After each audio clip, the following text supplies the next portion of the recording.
Pleno de la Cámara para informar.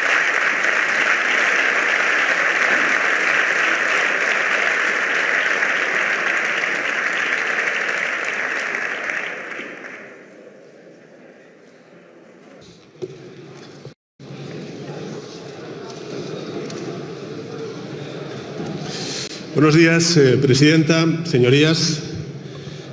Comparezco en esta Cámara para informar, como ha dicho la presidenta, sobre nuestra labor en el pasado Consejo Europeo del mes de marzo y mi último viaje oficial a Marruecos. Y voy a aprovechar además la ocasión para compartir con todos ustedes y también con todos los ciudadanos y ciudadanas la estrategia geopolítica y también macroeconómica del Gobierno en la que se inscriben ambos encuentros y cuyo propósito no es otro que el de abordar con éxito dos de los retos que nos ocupan a nivel estatal y a nivel europeo. Dos retos que debemos superar para garantizar el bienestar y la prosperidad de los españoles y españolas. En primer lugar, el fortalecimiento del proyecto de paz y de seguridad europeo. Y el segundo, el fortalecimiento de nuestra competitividad económica. Hablemos del primero, señorías. Les animo a mirar por unos instantes más allá de nuestras fronteras. Y si lo hacen, verán que nuestra vecindad es cada vez más inestable y conflictiva. Europa está rodeada de un arco territorial de 15.000 kilómetros, ocupado por 18 países. Y en este momento 16 de ellos sufren la presencia de grupos terroristas activos, 5 están en guerra, 6 han padecido golpes o intentos de golpes de Estado y 9 han virado hacia formas más autocráticas de gobierno. Rusia se ha embarcado en una deriva imperialista que ya se ha cobrado miles de vidas en Rusia. En Ucrania, además de esas miles de vidas cobradas como consecuencia de la invasión de Putin, 1 de cada 10 viviendas está destruida. Hay 10 millones de personas desplazadas, más de 200.000 de ellas están en España. Ucrania tiene 150.000 kilómetros cuadrados, tiene 150.000 kilómetros cuadrados minados, es decir, una superficie que equivale a las de Portugal e Irlanda. Por tanto, además de este drama humanitario, esta guerra está afectando en todos los frentes, también al tráfico por el Mar Negro, al estrecho del Bósforo, en Turquía, poniendo en jaque la seguridad alimentaria mundial.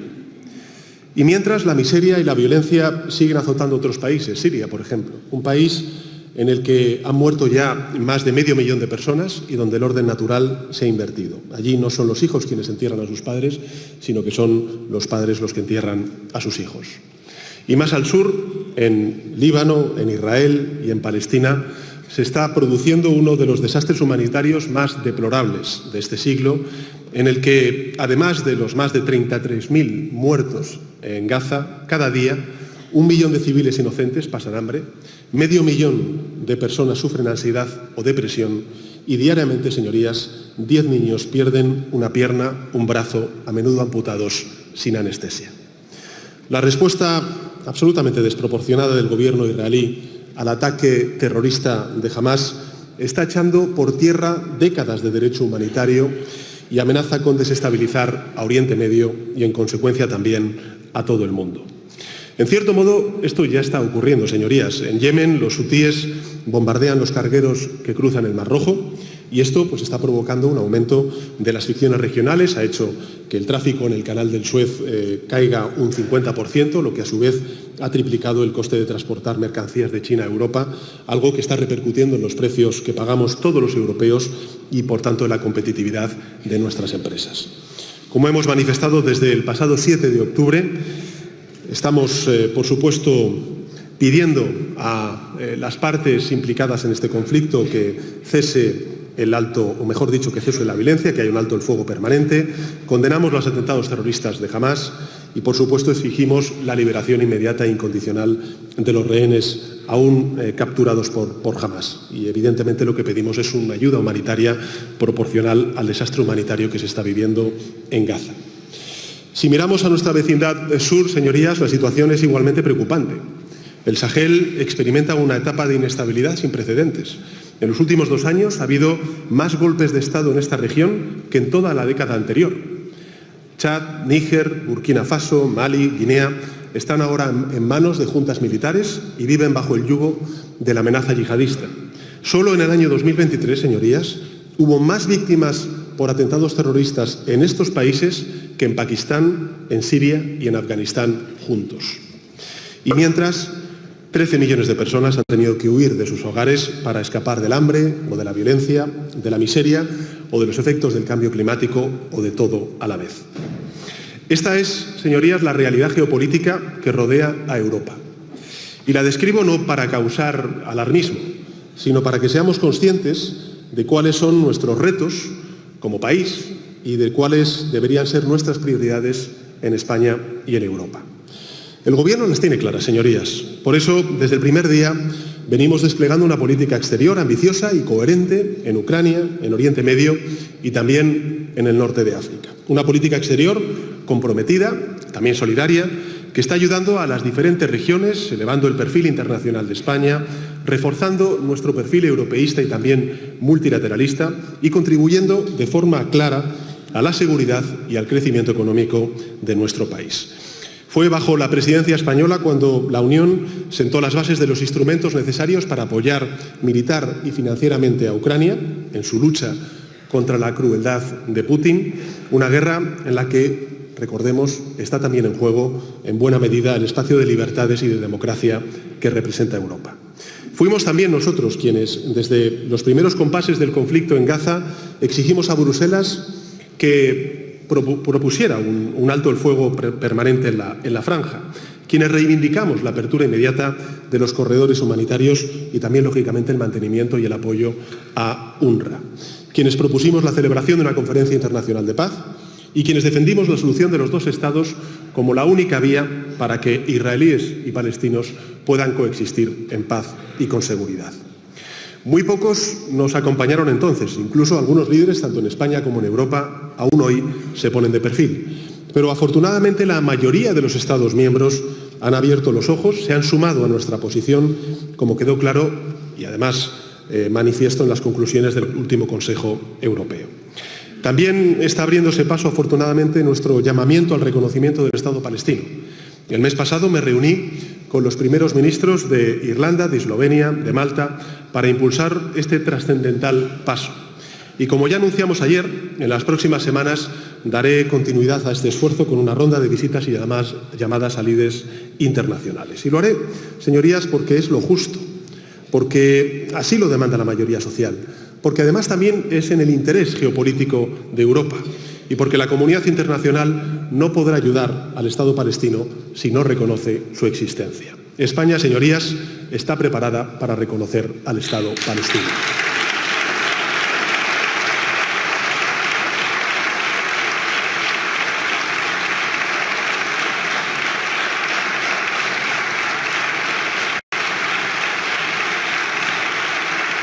El mundo, señorías, es consciente de nuestro liderazgo en este asunto. Oriente Medio también. En estos últimos 6 meses he visitado Mauritania, Marruecos, Israel, Palestina, Irak, Egipto, Jordania, Arabia Saudí y Qatar y he conversado con sus dirigentes sobre posibles soluciones a este drama.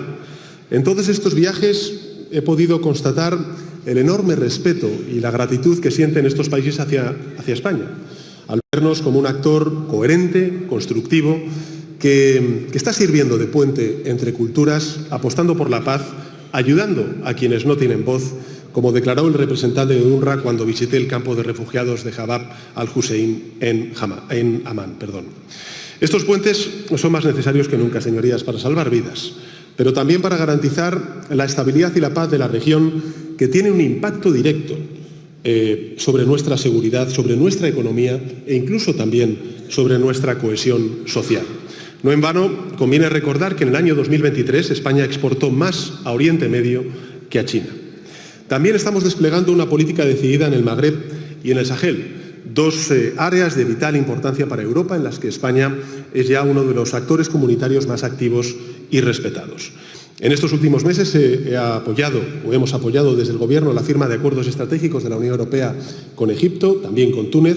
Hemos persuadido a la Comisión Europea para que invirtiera en Mauritania, un país esencial también desde el punto de vista del control de los flujos migratorios, y hemos reforzado nuestra colaboración policial, financiera y empresarial con el Reino de Marruecos, aprovechando la visita oficial que realicé el pasado mes de febrero. Desde que gobernamos, en 2018, las exportaciones españolas a Marruecos no han parado de crecer, hasta alcanzar los 12.000 millones de euros en 2023, es decir, un 40% más que en el año 2018. Somos ya el primer proveedor comercial para Marruecos. Marruecos es para nuestras empresas, las empresas españolas, un espacio de crecimiento excelente en el que se están desarrollando grandes proyectos en energías renovables, en gestión de agua, en infraestructuras de transporte, y creo que la prosperidad de Marruecos redundará evidentemente sobre nuestra prosperidad. También mantenemos una excelente cooperación con las autoridades marroquíes en materia de lucha antiterrorista, en materia migratoria y en la lucha contra las mafias que trafican con seres humanos. Una cooperación que además se extiende al plano cultural, como lo ilustra el crecimiento del Instituto Cervantes o la celebración conjunta que vamos a tener en el año 2030 con Portugal y Marruecos en el Mundial de Fútbol. En definitiva, señorías, como ven, la España de hoy no se conforma, como hacía antes, con ser un mero observador internacional. Es un actor de primer orden. Solo en los 2 últimos meses me he reunido con los líderes de 35 países de nuestro entorno y a todos ellos les he dicho lo mismo. Con todos he mostrado la misma coherencia y he defendido los mismos objetivos, es decir, más seguridad y más prosperidad para la gente. Evidentemente para los españoles y españolas ante todo, pero también para los europeos, para los africanos y los habitantes de Oriente Medio, de cualquier etnia o de cualquier religión. En todo caso, soy consciente de que aumentar los lazos diplomáticos con nuestra vecindad no va a ser suficiente, porque en este contexto internacional tan delicado, para garantizar nuestra seguridad, para disuadir a quienes no comparten nuestro proyecto de paz y de democracia que es Europa, los europeos tendremos que reforzar también nuestra industria de la seguridad y de la defensa. Señorías, hemos desatendido este asunto durante demasiado tiempo. Quizá lo hemos hecho por razones correctas, porque había otras prioridades más importantes, sin duda alguna las continúa habiendo, y porque de algún modo confiábamos en que invertir más en defensa y también en seguridad ayudaría, o mejor dicho menos, ayudaría a reducir la beligerancia entre Estados. Ha sido así dentro de Europa, y hay que reconocerlo, donde se ha instalado una paz admirable y también duradera, pero no ha ocurrido así en nuestra vecindad. Por eso debemos actuar en consecuencia. Les daré un dato que a mí me parece lo suficientemente elocuente para saber exactamente cuál es el estado de situación en Europa. Nuestro continente, la Unión Europea, registra un déficit de inversión en defensa de 56.000 millones de euros. 56.000 millones de euros. Tenemos menos capacidades, sufrimos vulnerabilidades digitales que se exacerban como consecuencia del auge de la inteligencia artificial, serias carencias en industria de defensa, a pesar de que la economía europea es 7 veces más grande que la economía rusa. Y este es un problema, porque aunque Putin no ha ganado la guerra, tampoco la ha perdido. Y existen razones de peso para creer que si no aumentamos nuestro apoyo al gobierno de Ucrania, al gobierno de Zelensky, el frente ucraniano podría retroceder posiciones esta primavera. Además, todo hace pensar, y no hay más que escuchar lo que dice el presidente de Rusia, que la beligerancia rusa va a ir increciendo, con más ciberataques a nuestras infraestructuras críticas, con más campañas de desinformación para polarizar nuestras democracias, con más intentos de desestabilización en Moldavia, en los Balcanes occidentales, en Georgia, en Libia y en el Sahel.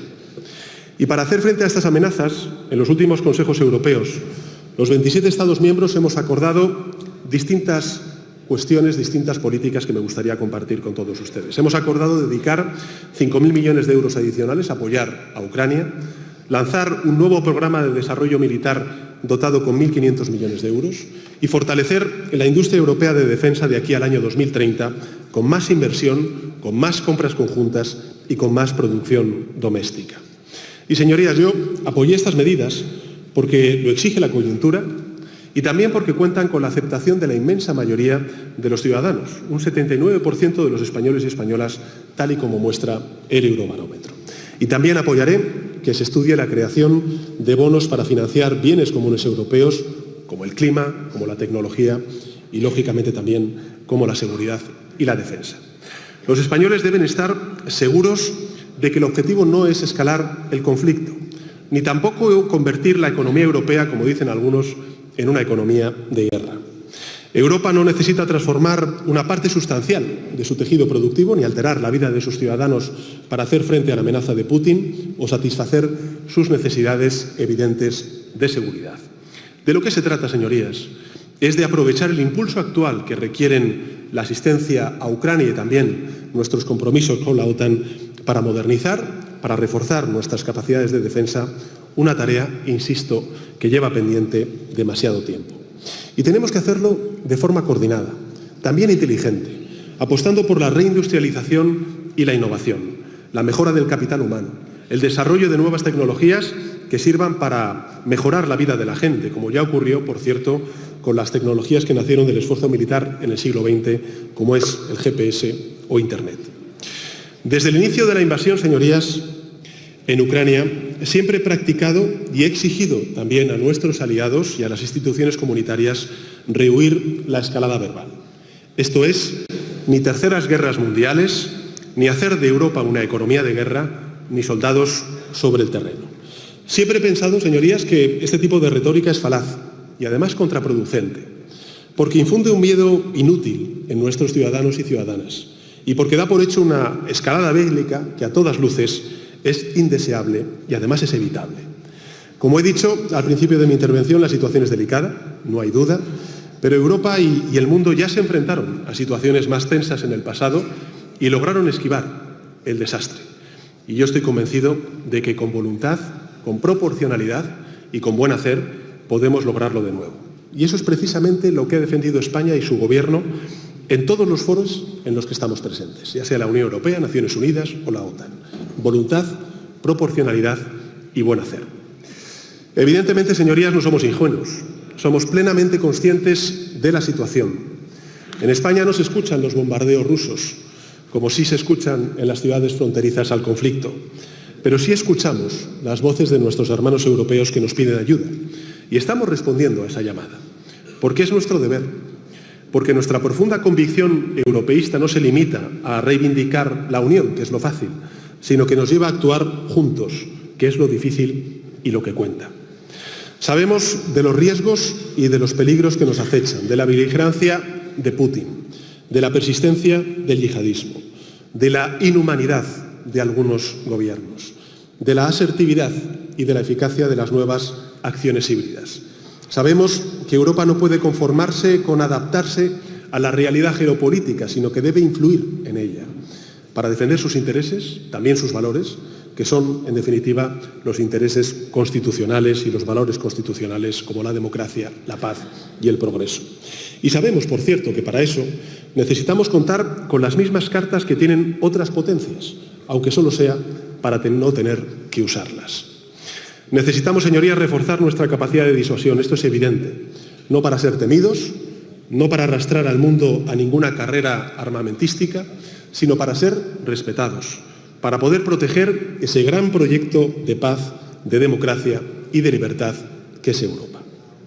España, señorías, quiere jugar un papel que es el que le corresponde como cuarta economía de Europa, como el cuarto país con el ejército más grande de Europa y como sede de importantes industrias de defensa y de seguridad.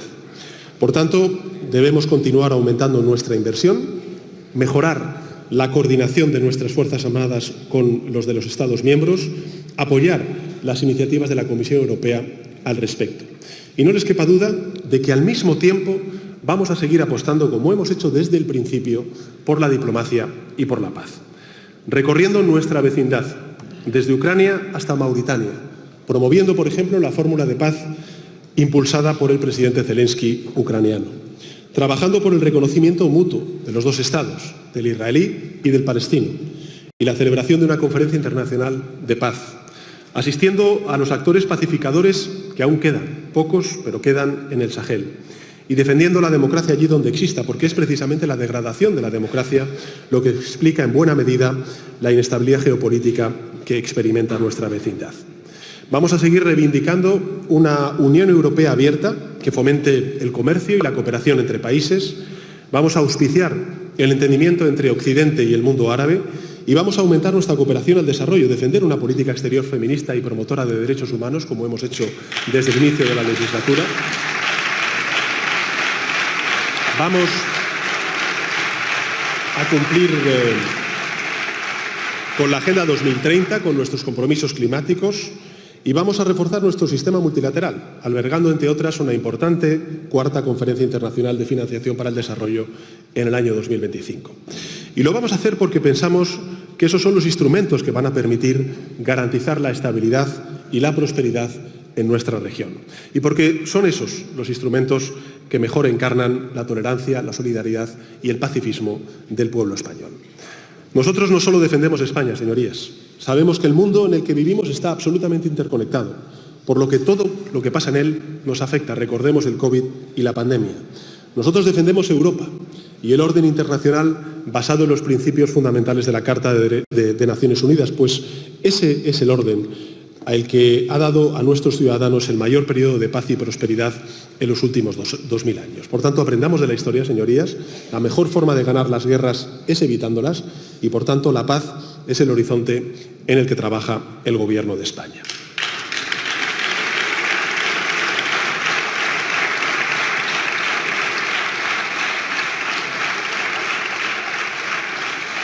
Señorías, necesitamos seguir siendo un actor global y para eso debemos abordar el segundo reto que les anunciaba, que es reforzar nuestra competitividad económica. Europa, evidentemente, es mucho más fuerte de lo que pensamos. Somos el primer receptor de inversión extranjera directa del mundo. Somos el mayor socio comercial para la mitad de los países del planeta. Tenemos la población más formada, empresas punteras en multitud de sectores estratégicos y lideramos los rankings de sostenibilidad ambiental. De hecho, estamos siendo capaces de generar riqueza al tiempo que reducimos nuestras emisiones de gases de efecto invernadero, algo impensable hasta hace poco tiempo. Estos y otros datos, si demuestran algo, es que la Unión Europea mantiene una posición privilegiada a nivel global. Pero también es cierto que a lo largo de estos últimos 20 años, Europa ha ido perdiendo competitividad frente a otras potencias. Las causas de esta pérdida son conocidas: un estancamiento de la inversión productiva, un menor gasto en I+D+I, un mercado interior poco integrado, una apuesta tardía por las tecnologías verdes y digitales y una falta de financiación para nuestras empresas. El resultado de todo lo anterior ha sido un avance de la productividad insuficiente, como para recortar distancias con nuestros principales competidores, también la escasez de grandes empresas en sectores de vanguardia y una dependencia excesiva, también lo vivimos durante la pandemia, del resto del mundo para acceder a bienes y servicios esenciales, como son las materias primas críticas, los semiconductores, los antibióticos, las baterías eléctricas, en fin, por mencionar algunos ejemplos. Ahora nos enfrentamos además a un proteccionismo creciente y subsidios chinos y también estadounidenses que lo que están haciendo es distorsionar el mercado global. Por tanto, cerrar estas vías de agua y reforzar nuestra competitividad es una de las mayores prioridades de la Unión Europea y también de todos los Estados miembros. Porque si algo demuestra la evidencia científica es que solo mejorando la eficiencia de nuestro modelo productivo y protegiendo nuestras cadenas de suministro lograremos competir en buenas condiciones en un entorno internacional tan incierto como el actual. Bajo la presidencia española, la Unión adoptó medidas que creo que han sido muy importantes en este sentido. Hemos acometido una reforma del mercado eléctrico esencial para impulsar las energías renovables. Se han flexibilizado las ayudas de Estado para dar respuesta a los subsidios de otras potencias y se ha aprobado un reglamento pionero sobre la inteligencia artificial. Se aprobó una ley de materias primas críticas que nos ayudará a reforzar el abastecimiento y también el reciclado de materias fundamentales para la industria y una ley sobre industria cero emisiones netas que nos va a permitir aumentar nuestra producción de tecnologías verdes. Y al mismo tiempo Europa ha puesto en marcha una gran iniciativa de inversión como el Global Gateway. Y hemos ampliado nuestros lazos comerciales con casi un centenar de países, entre los que se encuentran Chile, Nueva Zelanda, los estados de África, del Caribe y del Pacífico, con el objetivo de consolidar y también de diversificar nuestras cadenas de suministro y aumentar nuestras exportaciones. Ahora, señorías, se está trabajando en nuevas medidas, como es, por ejemplo, una reducción de las cargas administrativas, la mejora del clima de negocios, especialmente para las pequeñas y medianas empresas, o un gran plan europeo de formación y recualificación de trabajadores. También acabamos de acordar la creación de la plataforma STEP, que va a movilizar recursos adicionales para financiar tecnologías críticas, y hemos secundado la hoja de ruta del Eurogrupo para estimular la financiación privada a través de los mercados de capitales. Y estamos negociando una estrategia de seguridad económica que nos va a permitir hacer frente a los riesgos relacionados con las exportaciones, con las inversiones o con el desarrollo de nuevas tecnologías sin menoscabar nuestra apertura comercial. Señorías, yo creo que España afronta estos retos comunes al conjunto de los Estados miembros de la Unión desde una posición de fortaleza. En 2023, nuestro país creció 5 veces más que el conjunto de la Unión Europea. Y de acuerdo con las proyecciones de todos los organismos internacionales, será el que más crezca en el año 2024 y en el año 2025 entre las 5 mayores economías, con una tasa que doblará el crecimiento medio de la Unión Europea. Y además no solamente estamos creciendo, sino que también estamos creando empleo, y más empleo que nunca, por cierto, más de 500.000 solo el último año. Cuando llegamos a la presidencia del Gobierno, en 2018, España, señorías, contaba con 19 millones de afiliados a la Seguridad Social y hoy rozamos los 21 millones de afiliados y sigue sumando. Por tanto, nunca España ha tenido tanta gente empleada. Y a diferencia de lo que ocurrió en otras ocasiones, este avance de la economía no se está quedando en los bolsillos de unos pocos, está ayudando a reducir la desigualdad y la pobreza y está creando oportunidades en territorios que hasta ahora no las tenían. Desde que gobernamos, señorías, España es el 4.º país de la Unión Europea donde más ha caído la desigualdad de rentas. Y los datos nos dicen que los municipios de tamaño medio están creando empleo y reteniendo población. Todo esto mientras conseguimos sanear nuestras cuentas públicas. España cerró el año 2023 con un déficit del 3,7% del PIB, la mitad que Francia y Italia. Estas cifras no son fruto, evidentemente, ni del azar ni de la coyuntura, son el resultado de una política económica y social del Gobierno y del conjunto de la sociedad española. Y en ese sentido, yo creo que esto es un éxito de país, tanto de los empresarios como de los trabajadores, como de las familias y de las instituciones públicas. Hoy podemos decir que no es solo en los sectores tradicionales, sino en los sectores de futuro, como la informática, como la consultoría, como los servicios de la información o la investigación, donde más está creciendo la afiliación a la Seguridad Social. Podemos decir además que nuestras exportaciones de servicios empresariales y tecnológicos han crecido un 56% desde que llegamos al Gobierno, que el 40% de las empresas de más de 250 trabajadores ya han incorporado la inteligencia artificial a sus modelos de negocio, o que son más de 50.000 las pequeñas y medianas empresas que ya usan el comercio electrónico para vender sus productos, muchas de ellas gracias a los fondos europeos impulsados por el Gobierno de España. También podemos decir que nuestra tasa de innovación aumentó drásticamente en el año 2023 hasta casi cerrar su brecha con la Unión Europea, como demuestra un informe reciente de CaixaBank, y que nuestra economía es más internacional que nunca, siendo los ingresos por exportaciones más del 40% de nuestro Producto Interior Bruto. No solo estamos vendiendo más, sino que hemos conseguido que bienes más sofisticados como los productos químicos, los farmacológicos o los equipos de telecomunicaciones ganen importancia en nuestra balanza por cuenta corriente, colocándonos en una muy buena posición para empezar a producir bienes cada vez más complejos que nos permitan diferenciarnos de nuestros competidores. Hoy también podemos decir que la mejora y la modernización de nuestro capital humano es imparable. En los últimos años hemos multiplicado por 2, señorías, multiplicado por 2 el número de alumnos matriculados en formación profesional dual. Hemos aumentado la tasa de jóvenes graduados en disciplinas STEM. Hemos logrado que el 65% de nuestra población adulta tenga habilidades digitales básicas, es decir, 10 puntos por encima de la media de la Unión Europea. Y en el plano verde podemos presumir de producir 1 de cada 6 kilovatios de energía solar que se generan en Europa.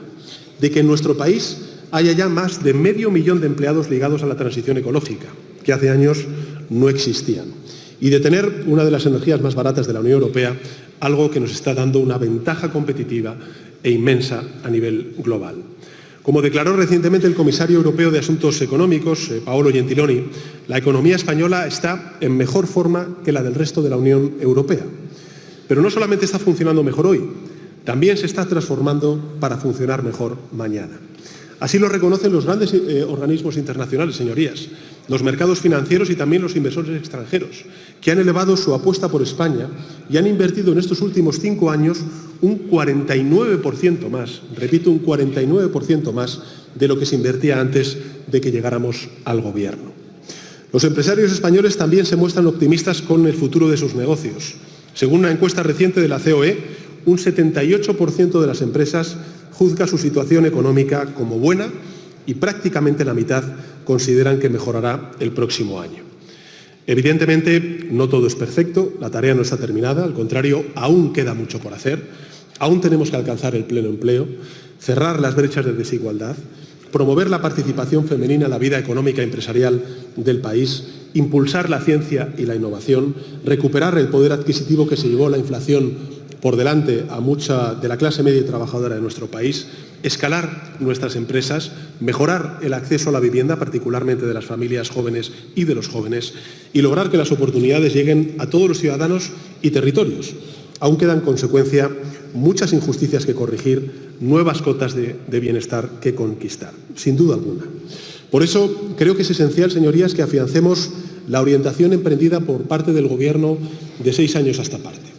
Que sigamos avanzando en la buena dirección de estos últimos años, digitalizando nuestro tejido productivo, apostando por las nuevas industrias, ampliando nuestros vínculos comerciales con el exterior, mejorar nuestro capital humano, simplificar aún más los trámites burocráticos, para que nuestras empresas, los autónomos, sientan que las administraciones públicas están ahí para ayudarles y no para obstaculizar sus negocios.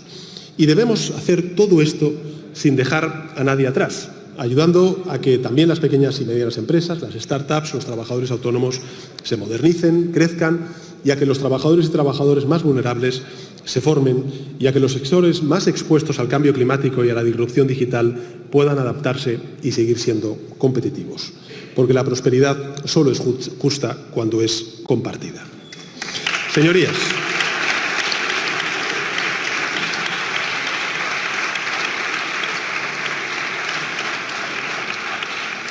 estas son nuestras prioridades. Este es nuestro proyecto, para esto gobernamos, para garantizar paz, seguridad y prosperidad a nuestros conciudadanos, para seguir modernizando la economía española, para generar riqueza, oportunidades y empleo para la gente, para redistribuir los frutos del crecimiento y para reducir las desigualdades.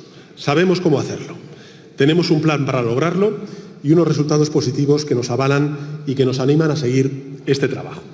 Por mucho que, que a algunos les duela, por mucho que insistan en manipular los datos, en bloquear las instituciones, en hacer pronósticos catastrofistas, yo creo que España avanza en la buena dirección. Algunos quieren ocultar esta realidad, señorías, bajo el fango.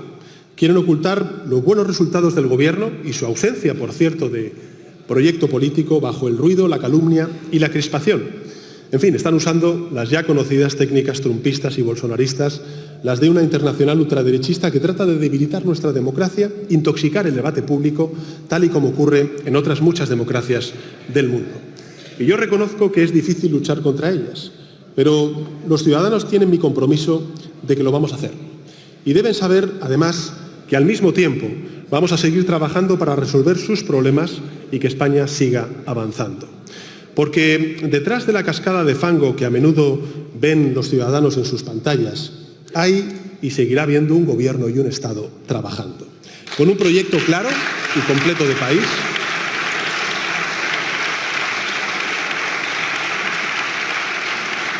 una economía que prospera, que se moderniza, un país que cada día tiene más peso y respeto en el escenario europeo e internacional. En fin, naturalmente a mí me gustaría contar con una aritmética parlamentaria más holgada. Me gustaría que el contexto internacional no fuera tan adverso. Me gustaría que España tuviese una oposición menos tóxica, más constructiva, que aportara alguna propuesta de vez en cuando para elevar el debate público y mejorar el bienestar de nuestros ciudadanos. No es así y es una lástima. Pero que nadie se lleve a engaño. Ninguna de estas dificultades nos va a frenar. Tenemos más de 3 años por delante de legislatura para continuar transformando España, para que haya más prosperidad, más empleos, más derechos, más peso internacional, más convivencia. Esos son nuestros objetivos y esos serán nuestros resultados. Nada más y muchas gracias, señora presidenta.